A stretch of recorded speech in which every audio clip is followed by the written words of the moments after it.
Hi friends, നമ്മളിന്ന് ഉണ്ടാക്കാൻ പോകുന്നത് സിമ്പിളായിട്ടുള്ള ബട്ടൂരയും ടേസ്റ്റിയുള്ള അഫ്ഗാനി ചിക്കനുമാണ്. ഇതിനായി ഒരു പിടി കാഷ്യൂനട്ടും ബദാമും നന്നായി വെള്ളത്തിലിട്ട് കുതിർത്ത് വയ്ക്കുക. ഇത് നമുക്ക് പേസ്റ്റാക്കാനുള്ളതാണ്.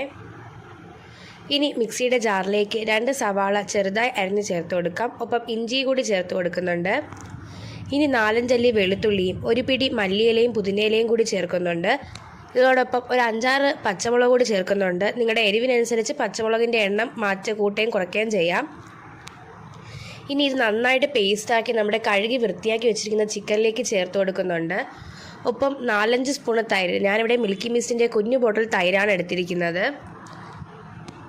ഇനി നമ്മൾ നേരത്തെ സോക്ക് ചെയ്ത് വെച്ച കാഷ്യൂനട്ടും ബദാമും നന്നായി വെള്ളം ചേർത്ത് അരച്ച് ഈ പേസ്റ്റിലേക്ക് ചേർത്ത് കൊടുക്കാം. ഒപ്പം മിക്സിയുടെ ജാറ് കഴുകി കുറച്ച് വെള്ളം കൂടി ചേർത്ത് കൊടുക്കുന്നുണ്ട്. ഇനി പെപ്പർ പൗഡറാണ്, ഒരു 2 സ്പൂൺ പെപ്പർ പൗഡർ ചേർക്കുന്നുണ്ട്. ഒപ്പം ഗരം മസാല വീട്ടിൽ പൊടിച്ചതാണ്, ഒരു 2 സ്പൂണും കൂടി ചേർത്ത് കൊടുക്കുന്നുണ്ട്. ഇനി കസൂരി മെത്തിയാണ്, അത് നന്നായി കൈകൊണ്ട് പൊടിച്ച് ചേർത്ത് കൊടുക്കാം. ഉലുവേല ഉണക്കി പൊടിച്ചതാണ് കസൂരി മെത്തി. ഇനി ചാറ്റ് മസാല, ഇത് വേണമെന്നുള്ളവർ മാത്രം ചേർത്താൽ മതി, ചേർത്താൽ നല്ലൊരു സ്പെഷ്യൽ ടേസ്റ്റ് വരും. ഇനി ഫ്രഷ് ക്രീമാണ്, അമൂലിൻ്റെ ഫ്രഷ് ക്രീമാണ് എടുത്തിരിക്കുന്നത്. ആ ബോട്ടിലിൻ്റെ ഒരു പകുതിയോളം ഫ്രഷ് ക്രീം ചേർത്ത് കൊടുക്കുന്നുണ്ട്. ഇനി ആവശ്യത്തിന് ഉപ്പ് കൂടി ഇട്ട് കൊടുക്കാം. ഇനി നന്നായി ഈ മിക്സ് ചിക്കനിലേക്ക് പിടിക്കുന്ന വണ്ണം മസാജ് ചെയ്ത് കൊടുക്കണം. നിറയെ നേരം മാരിനേറ്റ് ചെയ്യണം. ഇത് നന്നായിട്ട് മാരിനേറ്റ് ചെയ്താൽ മാത്രമേ ചിക്കനിലേക്ക് മസാലകളെല്ലാം പിടിക്കത്തുള്ളൂ. എങ്കിൽ മാത്രമേ അഫ്ഗാനി ചിക്കൻ ടേസ്റ്റി ആവത്തുള്ളൂ. നിറയെ നേരം ഒരു 15 മിനിറ്റ്സ് എങ്കിലും നന്നായിട്ട് ഇത് പുരട്ടി കൊടുക്കുക. ഇപ്പോൾ ചിക്കനിലേക്ക് എല്ലാം പിടിച്ചിട്ടുണ്ട്. വെച്ച് ഒരു അരമണിക്കൂറെങ്കിലും റെസ്റ്റ് ചെയ്യാൻ വെക്കണം. ഈ സമയം നമുക്ക് ബട്ടൂര ഉണ്ടാക്കാം. അതിനായി 4 കപ്പ് മൈദ ചേർത്ത് കൊടുക്കാം. ഈ മൈദയോടൊപ്പം ഒരു 1/2 കപ്പ് റവ കൂടി ചേർക്കുന്നുണ്ട്. ഇവിടെ റോസ്റ്റഡ് റവയാണ് ഉപയോഗിക്കുന്നത്. ഇനി 1 സ്പൂൺ പഞ്ചസാര ചേർത്ത് കൊടുക്കുന്നുണ്ട്.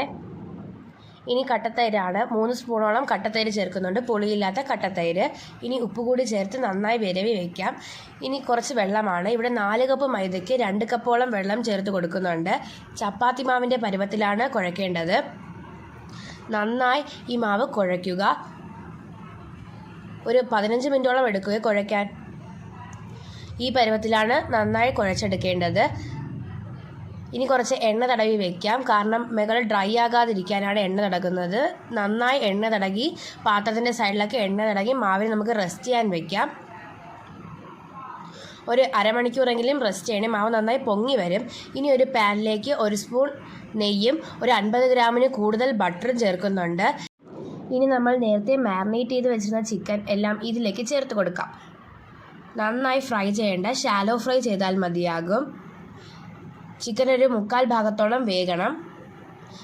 ഇനി ഇതിലേക്ക് ചിക്കൻ മാരിനേറ്റ് ചെയ്തതിൽ നിന്ന് ബാക്കി മസാല വന്നില്ലേ, അത് ഇതിലേക്ക് തന്നെ ചേർത്ത് കൊടുക്കാം. ഇതാണ് കറിയുടെ ഗ്രേവി. നന്നായി മിക്സ് ചെയ്ത് കൊടുക്കാം. ലാസ്റ്റ് മല്ലിയില കൂടി ഇട്ട് കൊടുക്കാം. നമുക്ക് നല്ല ടേസ്റ്റി ആയിട്ടുള്ള അഫ്ഗാനി ചിക്കൻ റെഡിയാകാറായി. ഇനി കുറച്ച് കസൂരി മെത്തിയാണ്, ഉലുവേല ഉണക്കി പൊടിച്ചത്, അതുകൂടി കൈകൊണ്ട് നന്നായി പൊടിച്ച് ചേർത്ത് കൊടുക്കാം. നമ്മുടെ ടേസ്റ്റി ആയിട്ടുള്ള അഫ്ഗാനി ചിക്കൻ തയ്യാറായി. വളരെ ടേസ്റ്റിയാണ്. ബട്ടൂരയോടൊപ്പം അടിപൊളി കോമ്പിനേഷനാണ്. ഇനി ബട്ടൂരയും കാട്ടി ബെറോട്ട അടിപൊളിയാണ് കേട്ടോ. ബെറോട്ടയോടൊപ്പം കിടു കോമ്പിനേഷനാണ്. കഴിച്ചാൽ പിന്നെ നിർത്തില്ല, അത്രത്തോളം ടേസ്റ്റാണ്. ഇനി നമുക്ക് ഡെക്കറേറ്റ് ചെയ്യുന്നതിന് വേണ്ടി കുറച്ച് ഫ്രഷ് ക്രീമും കൂടി മുകളിലൊക്കെ വിട്ട് കൊടുക്കാം. വളരെ ടേസ്റ്റി ആയിട്ടുള്ള അഫ്ഗാനി ചിക്കൻ തയ്യാർ.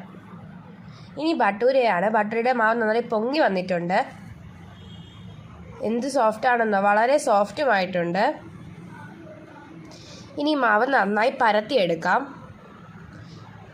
ഒരു റൗണ്ട് ഷേപ്പൊക്കെ എത്തുന്ന രീതിയിൽ പരത്തിയെടുക്കാം. പരത്തിയെടുത്തതിന് ശേഷം ഈ മാവിനെ 4ആയി മുറിക്കുക. വീഡിയോയിൽ കാണുന്നത് പോലെ 4ആയി മുറിക്കുക.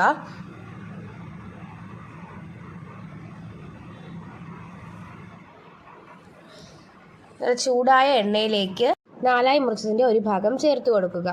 കണ്ട് പൊങ്ങി വരുന്നത്, മാവ് പരത്തുന്നത് കറക്റ്റ് പരുവമാണെങ്കിൽ മാത്രമേ ഇങ്ങനെ പൊങ്ങി വരത്തുള്ളൂ. ഇത് കറക്റ്റ് പരുവമായതുകൊണ്ട് മാത്രമാണ് പൊങ്ങി വന്നത്. ബട്ടൂര തിരിച്ചിട്ട് കൊടുക്കാം. ചൂടുപാത്രത്തിലേക്ക് എടുത്ത് മാറ്റാം. ഇതുപോലെ എല്ലാ ബട്ടൂരകളും തയ്യാറാക്കാം. ബട്ടൂരയും അഫ്ഗാനി ചിക്കനും റെഡിയായി. അടിപൊളി കോമ്പിനേഷനാണ്. വീഡിയോ ഇഷ്ടപ്പെട്ടാൽ ലൈക്കും സബ്സ്ക്രൈബും ചെയ്യണേ. താങ്ക്